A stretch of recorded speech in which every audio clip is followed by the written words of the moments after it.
तो आज हम लोग बात करने वाले हैं यूपीआई सिस्टम के बारे में। यूपीआई सिस्टम क्या है, कैसे वर्क करता है और क्यों है आज के टाइम पे सबसे बेस्ट फ्लैगशिप लेवल का पेमेंट सिस्टम। तो सारी बातें हम इसी वीडियो में करेंगे, तो वीडियो को अंत तक जरूर देखिएगा।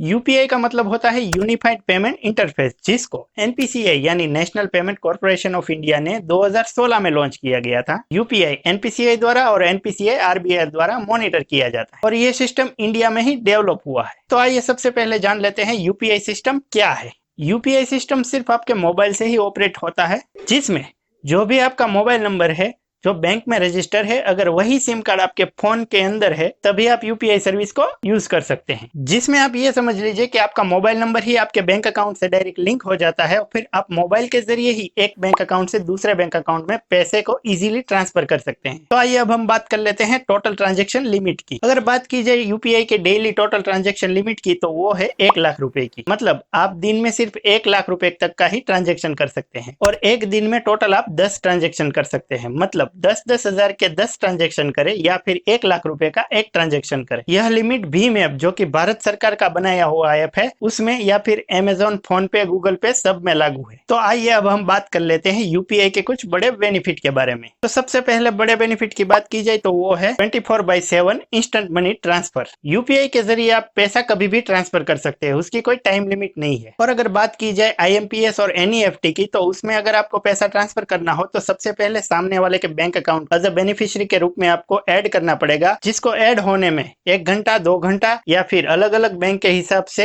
1 दिन भी लग सकता है। एनईएफटी से पैसा ट्रांसफर करने में सामने वाले के बैंक अकाउंट में पैसा रिसीव होने में 1 दिन से ज्यादा का टाइम लग सकता है। तो उस हिसाब से देखा जाए तो यूपीआई सिस्टम बहुत आगे निकल जाता है। बात करें अगर दूसरे बड़े बेनिफिट के बारे में, तो वो है मल्टीपल पेमेंट मोड। तो यूपीआई के जरिए आप अलग अलग मोड से भी पैसा ट्रांसफर कर सकते हैं। जैसे कि किसी का मोबाइल नंबर उसके बैंक अकाउंट से डायरेक्ट लिंक है, तो आप मोबाइल नंबर के ऊपर ही पैसे को ट्रांसफर कर सकते हैं। या फिर अगर आपके पास उसका बैंक अकाउंट नंबर और आईएफएससी कोड है, तो उसके जरिए भी आप पैसा ट्रांसफर कर सकते हैं। इसके अलावा जब आप मोबाइल से यूपीआई को सेटअप करते हैं, तब आपको यूनिक क्यूआर कोड और यूनिक यूपीआई आईडी प्रोवाइड किया जाता है। अगर वो आपके पास है तो आप उसके जरिए भी पैसे को इजीली ट्रांसफर कर सकते हैं। और आजकल क्यूआर कोड से पेमेंट करना काफी चलन में भी है। तो इस हिसाब से देखा जाए तो आपको पेमेंट करने के लिए कई सारे मोड भी मिल जाते हैं। अगर तीसरे बड़े बेनिफिट की बात की जाए तो वो है फ्री ऑफ कॉस्ट और नो चार्ज। यूपीआई से ट्रांजैक्शन करने पर फिलहाल अभी तो कोई भी चार्जेस नहीं है। अगर आप इसको आईएमपीएस और एनईएफटी के साथ तुलना करें तो आप इसको बिल्कुल फ्री ऑफ कॉस्ट यूज कर सकते हैं। और हाँ, ऐसा हो सकता है कि कुछ कुछ बैंक ने अपने यूपीआई में लिमिट सेट कर रखी हो। अगर आप उस लिमिट को क्रॉस करते हैं तो आपको कुछ चार्जेस देना पड़ेगा, लेकिन वो भी बहुत कम होता है और ना के बराबर होता है। अगले बड़े बेनिफिट की बात की जाए तो वो है सिक्योर फंड ट्रांसफर। सिक्योरिटी की अगर बात की जाए तो आपको पैसे रिसीव करने के लिए आपका बैंक अकाउंट नंबर और आईएफएससी कोड किसी के साथ शेयर करने की जरूरत नहीं है। आप क्यूआर कोड या यूपीआई आईडी से भी पेमेंट रिसीव कर सकते हैं। और जब आप किसी को पैसा ट्रांसफर करना चाहते हो तो आपको mobile number, QR code, UPI ID